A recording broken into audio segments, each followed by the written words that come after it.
एक ऐसी खांसी जो जाने का नाम ही ना ले, चाहे दिन हो या रात, सूखी हो या बलगम वाली, बस लगी रहती है। और हम सब ने महसूस किया है वो दौर, जब तरह तरह के सिरप, दवाइयाँ सब आजमा लिया, पर लगता है कि कुछ असर ही नहीं हो रहा। बहुत ही थका देने वाली समस्या है ये।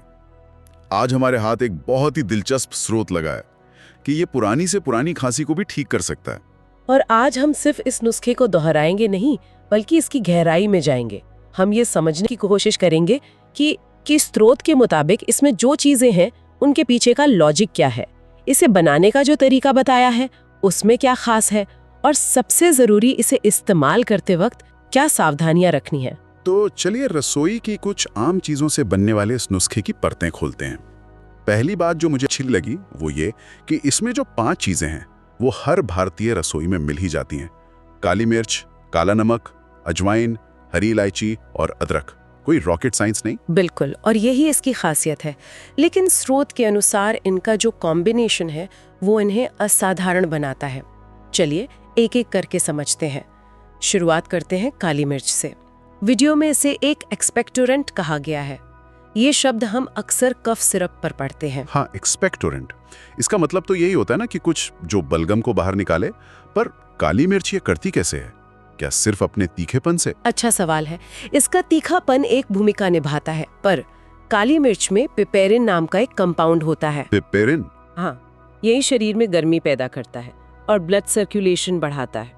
तो जब आप इसे लेते हैं तो ये सांस की नलियों में जमे हुए गाढ़े बलगम को पतला करने में मदद करता है, और जब बलगम पतला हो जाता है तो उसे बाहर निकालना आसान हो जाता है। अच्छा, तो ये सच में बलगम को ढीला करती है। अब आते हैं दूसरी चीज पर जो मुझे थोड़ी चौंकाने वाली लगी। काला नमक। मैंने तो बस नमक के गरारे सुने, यहाँ काले नमक का इस्तेमाल क्यों? गले में जलन नहीं होगी इससे? आपकी शंका बिल्कुल जायज है, लेकिन स्रोत का तर्क अलग है।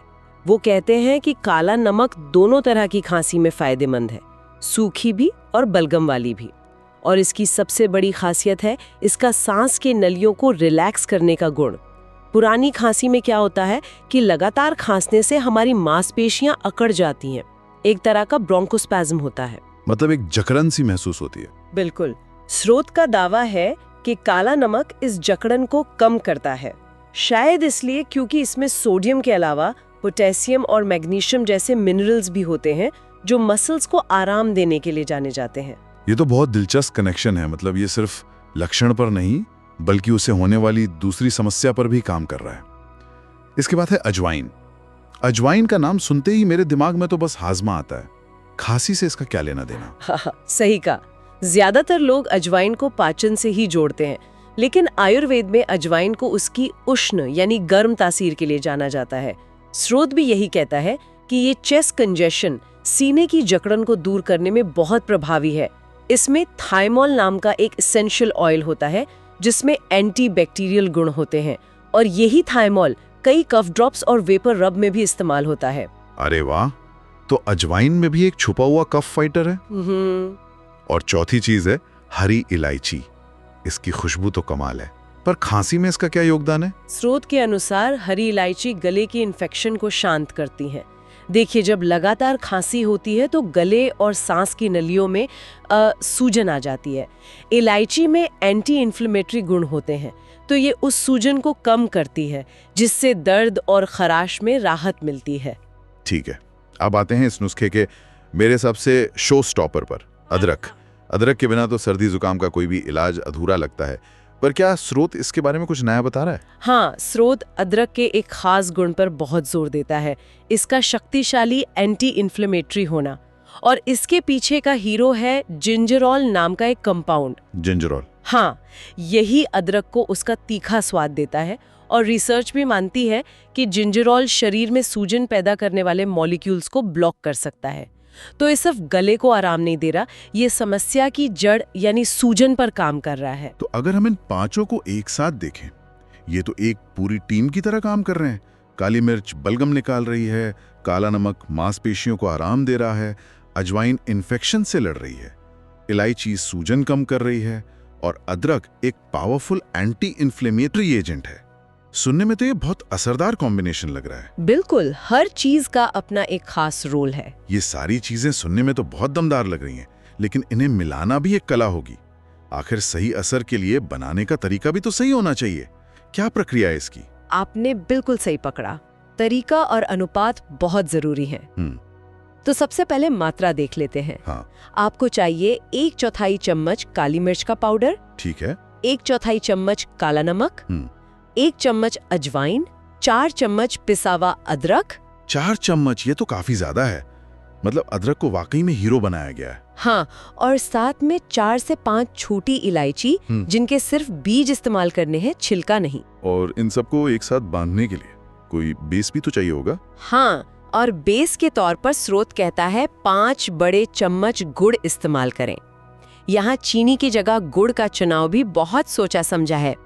गुड़ की तासीर गर्म मानी जाती है, जो इसे ऐसे नुस्खों के लिए एक अच्छा माध्यम बनाता है। अच्छा, तो प्रक्रिया क्या है? पहला स्टेप तो आसान लगता है, सारी सूखी चीजों को मिला लेना। बिल्कुल, काली मिर्च, नमक, अजवाइन, अदरक और इलायची के दाने सब मिला लें। असली सावधानी इसके बाद वाले कदम में है। एक नॉनस्टिक कढ़ाई में 5 चम्मच गुड़ और बस थोड़ा सा पानी, शायद 1-2 चम्मच डालकर धीमी आंच पर रखना है। और यहीं पर वीडियो में एक बहुत बड़ी चेतावनी दी गई है। हाँ, कि गुड़ को पकाना नहीं है, सिर्फ पिघलाना है। ये इस पूरे प्रोसेस का सबसे जरूरी हिस्सा है। स्रोत साफ कहता है कि जैसे ही गुड़ पिघलना शुरू हो, तुरंत उसमें मसालों का मिक्सचर डाल दें। ओके। अगर गुड़ ज्यादा पक गया तो वो कैरेमलाइज होकर कड़वा हो जाएगा। और वो कड़वाहट पूरे नुस्खे का स्वाद और शायद असर दोनों खराब कर देगी। एकदम सही। मिक्सचर डालने के बाद भी इसे बहुत देर नहीं पकाना है, सिर्फ 1 से 2 मिनट धीमी आंच पर। बस एक गाढ़ा पेस्ट जैसा बन जाए तो आंच बंद करके इसे एक कांच के जार में निकाल लें। हो गया नुस्खा तैयार। प्रक्रिया तो वाकई सरल है, बस गुड़ को लेकर थोड़ी सावधानी बरतनी है। अब जब नुस्खा तैयार है तो सबसे अहम सवाल, इसे लेना कैसे है? सही खुराक, सही समय क्या है? स्रोत इस पर भी बहुत स्पष्ट है। बड़ों के लिए नियमित खुराक है, आधा चम्मच सुबह और आधा चम्मच रात को सोते समय। और इसे लेना किसके साथ है? पानी, दूध? इसे हमेशा हल्के गुनगुने पानी के साथ ही लेना है। और लेने के बाद कुछ परहेज भी हैं, जैसे कि इसके बाद कम से कम 1 घंटे तक कोई ठंडी या खट्टी चीज नहीं खानी है और धूम्रपान से भी परहेज करना है। यहाँ एक और बड़ा दिलचस्प दावा है। स्रोत कहता है कि अगर किसी को अचानक बहुत तेज खांसी का दौरा पड़े, एन अटैक, तो इसे जरूरत पड़ने पे मतलब SOS भी लिया जा सकता है। और दावा यह है कि 10 मिनट के अंदर राहत मिलनी शुरू हो सकती है। हाँ, ये एक बहुत बड़ा दावा है। अगर हम इसका तर्क सोचें तो शायद गुड़ और अदरक का कॉम्बिनेशन गले में एक कोटिंग बना लेता है, जो तुरंत खराश को शांत करता है। ये तात्कालिक राहत के लिए हो सकता है। और इसे कितने समय तक लेना है? मान लीजिए किसी को पुरानी खांसी है। स्रोत के मुताबिक अगर खांसी पुरानी है तो इसे लगातार 3 से 7 दिन तक इस्तेमाल करना चाहिए। लेकिन अगर खांसी बहुत ही ज्यादा पुरानी है तो इसे 21 दिन या 1 महीने तक भी लिया जा सकता है। वीडियो में दावा है कि इसका कोई साइड इफेक्ट नहीं है। ठीक है, ये तो हुई बड़ों की बात। लेकिन जैसे ही कोई घरेलू नुस्खा सामने आता है, मेरे मन में पहला सवाल यही आता है, क्या ये बच्चों के लिए सुरक्षित है? और इस मामले में स्रोत ने कोई कंफ्यूजन नहीं छोड़ा है, जो कि एक अच्छी बात है। वो बहुत साफ शब्दों में कहते हैं कि इस नुस्खे को 10 साल से कम उम्र के बच्चों को बिल्कुल नहीं देना है। बिल्कुल नहीं? बिल्कुल नहीं। ये एक बहुत जरूरी चेतावनी है। इसकी वजह क्या हो सकती है? शायद सामग्री की तासीर बहुत गर्म है। बहुत हद तक यही वजह होगी। काली मिर्च और अदरक की जो मात्रा है वो छोटे बच्चों के लिए बहुत तेज हो सकती है। और जो बच्चे 10 साल से बड़े हैं उनके लिए? 10 से 16 साल के बच्चों के लिए खुराक को ठीक आधा कर देना है। यानी जो बड़ों की खुराक आधा चम्मच थी, बच्चों को सिर्फ 1/4 चम्मच ही देना है। तो आज की इस पूरी बातचीत का सार निकालें तो हमारे पास रसोई की 5 चीजों से बना एक शक्तिशाली नुस्खा है। बनाने की विधि सीधी है, बस गुड़ का ध्यान रखना है। और इस्तेमाल करने के नियम भी साफ हैं। बड़ों और बच्चों के लिए अलग अलग मात्रा और कुछ जरूरी परहेज। तो इस सब का क्या मतलब है? इसका मतलब ये है कि ये स्रोत एक ऐसा पारंपरिक उपाय पेश कर रहा है जो आधुनिक जीवन शैली में भी आसानी से अपनाया जा सकता है। ये ऐसे समय में एक विकल्प हो सकता है जब आम दवाइयां असर नहीं कर रही हों। इसमें उन सामग्रियों का एक बहुत सोचा समझा मेल है जिनके गुण जैसे सूजन कम करना, बलगम निकालना, ये सब घरेलू उपचारों में सदियों से जाने माने हैं। बिल्कुल। स्रोत में दी गई जानकारी खांसी के लक्षणों को नियंत्रित करने पर पूरी तरह से केंद्रित है। हाँ, और यहीं पर हमारे श्रोताओं के लिए एक सोचने वाला सवाल उठता है। ये नुस्खा या ऐसे कई घरेलू उपचार लक्षणों से राहत देने में बहुत कारगर हो सकते हैं, लेकिन किसी भी उपचार को अपनाते हुए ये सोचना कितना ज़रूरी है कि एक लगातार बनी रहने वाली खांसी असल में हमें हमारे शरीर के बारे में क्या बताने की कोशिश कर रही है।